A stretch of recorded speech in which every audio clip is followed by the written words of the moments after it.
Hey guys, this is Eddie. Today I want to shoot a video and kind of talk a little bit about the refrigeration cycle. Uh, I remember when I was going to all these different classes and sitting in these refrigeration classes, this was probably one of the toughest things for me to get through. I don't know why I made it so hard on myself, but I did. I guess I created a mental block against it. It was too much. I just didn't want to really listen to it. And it may have been that the instructors were talking way too. I mean, I guess they just assumed that I already knew this stuff, so they blew through it real fast, and I don't know, they just never sat down and took the time to explain it in the way that I can understand it. Now, in order for me to understand anything like this, I'm more of a visual type person, and they use these kind of diagrams here. All right, but they went so fast through it that I really never understood it. Now, I also learn really well off of analogies. So if any of you know me, I've always got some kind of analogy going on. All right, but that's just the way I work. So I guess today I want to take you on a journey inside my brain. Uh, it's a scary place sometimes, but uh, let's see what we can come up with here. When we're looking at a refrigeration cycle, really what we need to be concerned about is the pressures and the temperatures. So when you hook up your gauges, that's kind of giving you a bird's eye view of what's going on. Uh, if we think about pressure and temperature in an air conditioner and we compare that to our blood pressure, I think we can understand this a little bit better. So let me explain. We're going to go deep here, guys. I'm sorry, but let's try this. When we look at the evaporator coil, all right, let's think about this as our home. This is where we live. All right, compressors, they do all the work. All right, so this will be our job. This is where we go to work at. The line sets, this is the road that we travel. All right, so that's just kind of mapping out our life here. So when we hook up our gauges, all right, what we're seeing is, like I said earlier, it's a bird's eye view. Your blue gauge is giving you the information here at home, the evaporator coil, and your red gauges are telling you what this coil here is doing. Alright, we know with the refrigerant we have high pressure and we have low pressure. Now just like our blood pressure, we have high pressure and we have low pressure. When our pressure gets high, we get hot. We get like steaming, we're yelling, spitting, cussing, doing all kinds of stuff. When we have low pressure, we're cool and we're chill. Alright, I think the easiest spot to start this is at the end of our day when we get off work and we just pulled it home.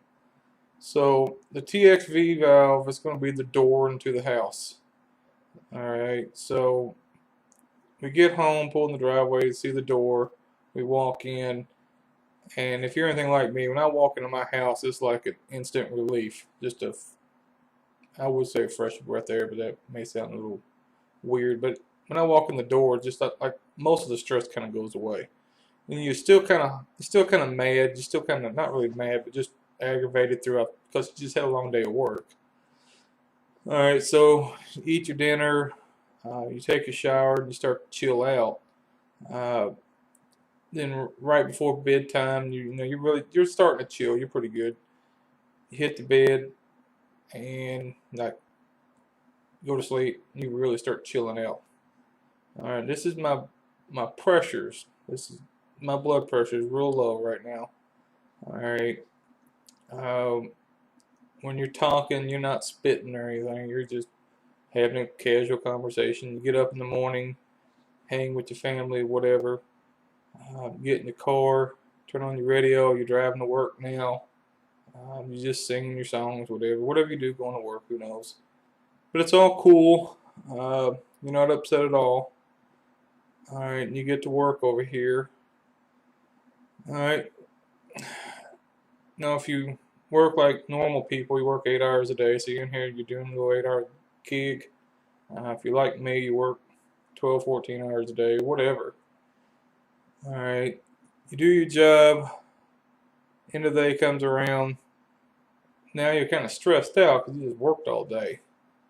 But you're not really in the mood to take no crap, and you're still. You might get on the phone, somebody might aggravate you, but you may be a little stressed out, but you're cool. You can still talk. No big deal. You're going home. Work was stupid today. All right. Now we're getting on the expressway. This is a condenser coil here. Now we're still kind of like a high blood pressure, but we're still kind of playing it cool. So we're still breathing air, vapor. We're not doing anything crazy right now. Now you start seeing some cars stopped in front of you. All right, you reach them. It's at a dead stop now. Now you start getting mad. Your blood pressure goes up higher. All right, now we have bodily fluids coming out of our mouth. We're screaming, we're yelling at each other. You all have been here. All right, you're just so mad right now you can't even talk. You got so much fluid coming out of your mouth. You're spitting. You come up here beside the wreck. You're yelling out your window, "Hey, jerk! Learn how to drive." Whatever you're screaming. But the main thing is you're so mad right now. You're spitting out fluid. So now we have fluid refrigerant. Okay, so this is liquid right now. You got liquid coming out of your mouth. All right, you're mad. You're high pressure. Your blood pressure is high. But you pull in your driveway. You see your door. It's like, oh my God, just got to get in the house. All right, go in through your door. You got that relief. You're still mad, so you're still spitting a little bit. Telling your wife, fix me some dinner, whatever the case may be. All right, but you start chilling throughout the day again, and you repeat that process. Go to bed, you wake up, you're cool, you're not spitting no more. So you're not spitting, you're breathing just vapor, I guess you would say. So this is your vapor side. This is a gas. All right, so you're chill. You go to work. You're stressed out, but you're still not spitting. You're not so mad you're spitting. So you still got high blood pressure, but you're chill. You hit that condenser coil. This is where all that traffic starts. You hit that traffic. Now you got high blood pressure. You still got high blood pressure, but now it's a little higher. You're freaking spitting now. Spitting liquid. So you go from a vapor to a liquid. Alright, so now for this analogy to work though, every day you gotta get up, you gotta go to work, you're gonna have to get stressed out.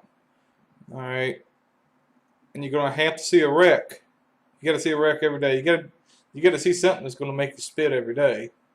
Alright, and you gotta chill.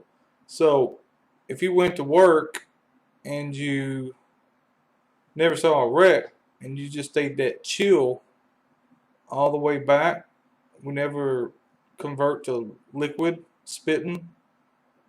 Alright, so we're just staying a gas all the way back to here. You've got a problem. Okay. Or vice versa. When you get home and you can't chill out and you stay spitting liquid all night long, you're just so mad that you're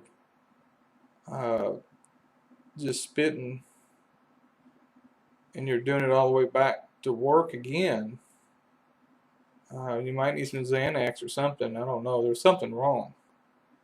You have to do this every day in order for an air conditioner to work. So it's like waking up every day and you live in the same life over and over. That's what an air conditioner does.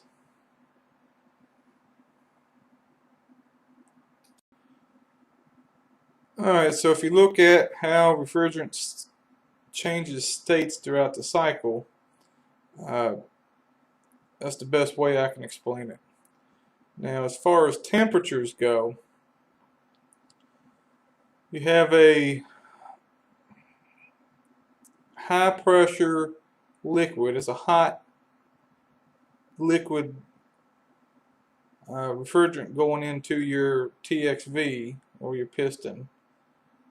Alright, now when it goes through the piston, it switches it from a low pressure liquid, and that's going to become really cold.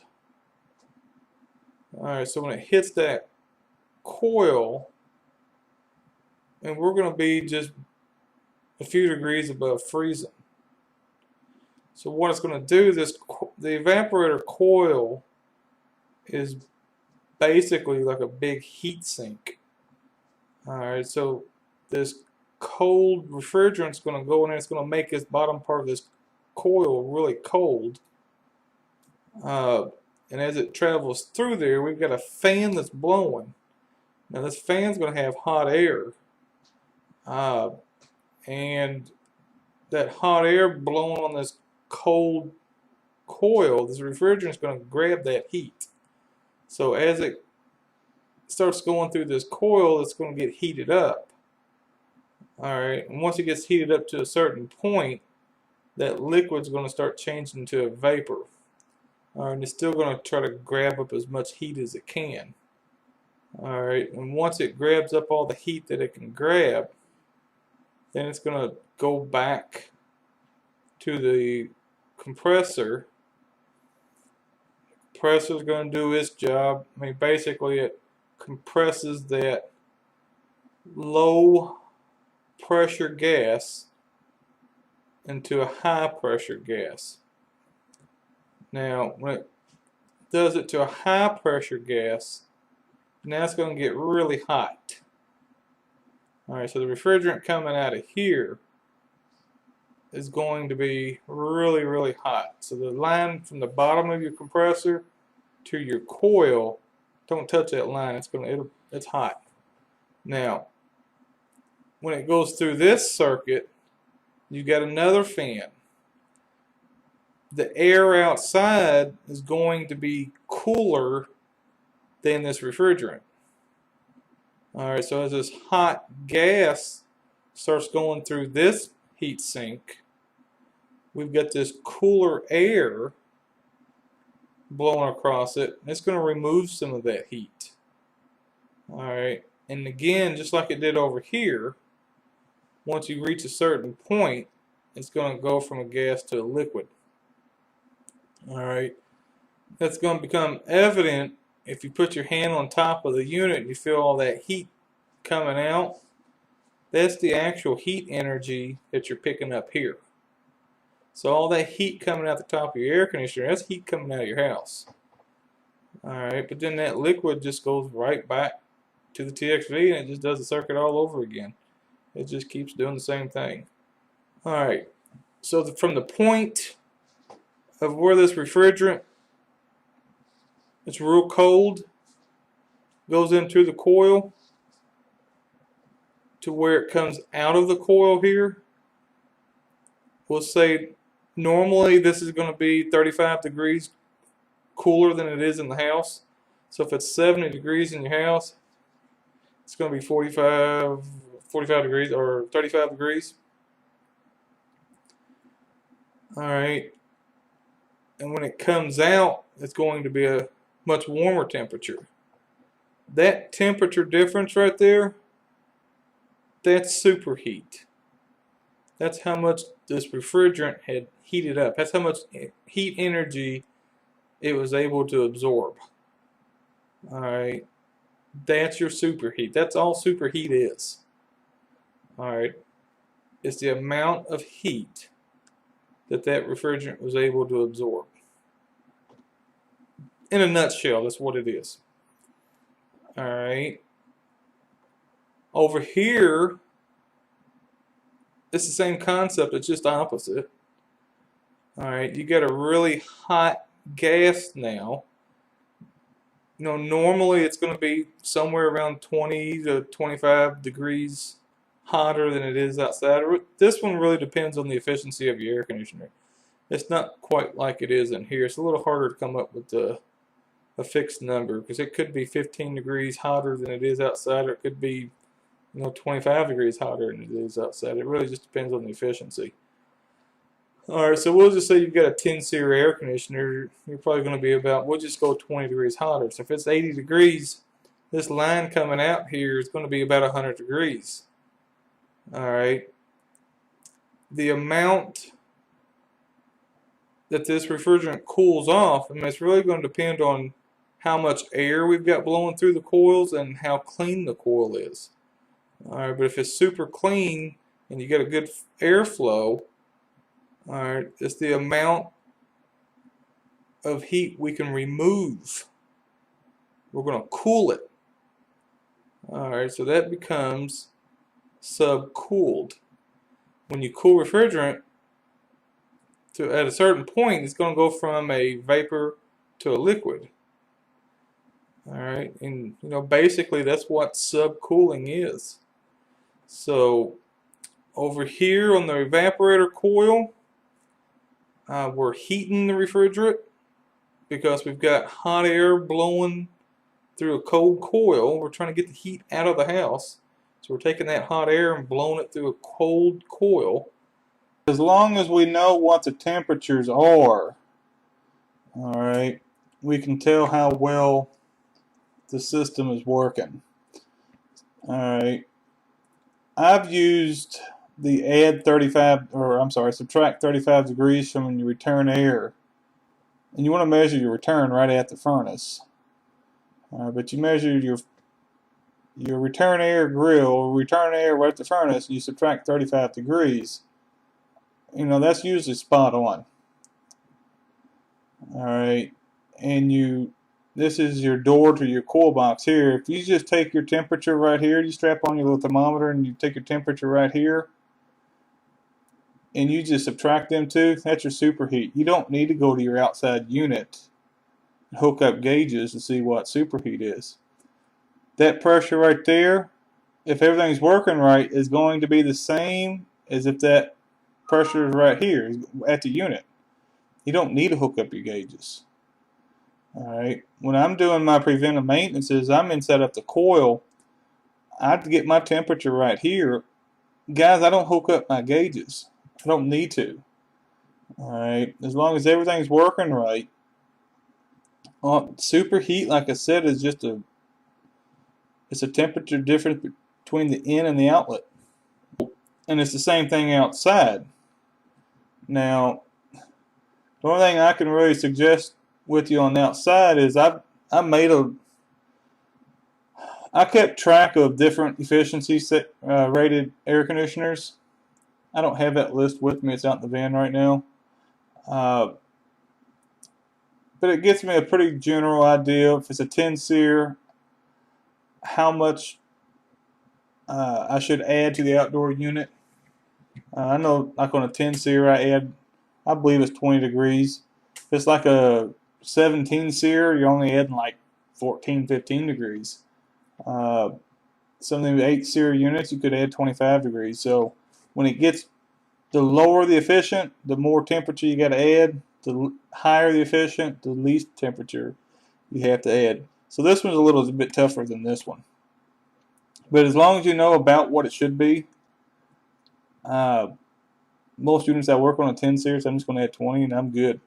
So 80 degrees, I'm adding, so it's 100 degrees right here. Then I come down here where the line sets are coming out, and I take that temperature.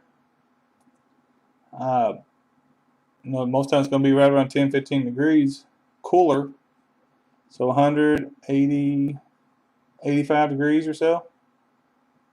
coming out, and that's your subcooling. You really don't need to hook up no gauges for that either. But this one's a little trickier. So if you're going to a TXV valve and you have to measure super or subcooling, you might want to go ahead and hook up your gauges for that.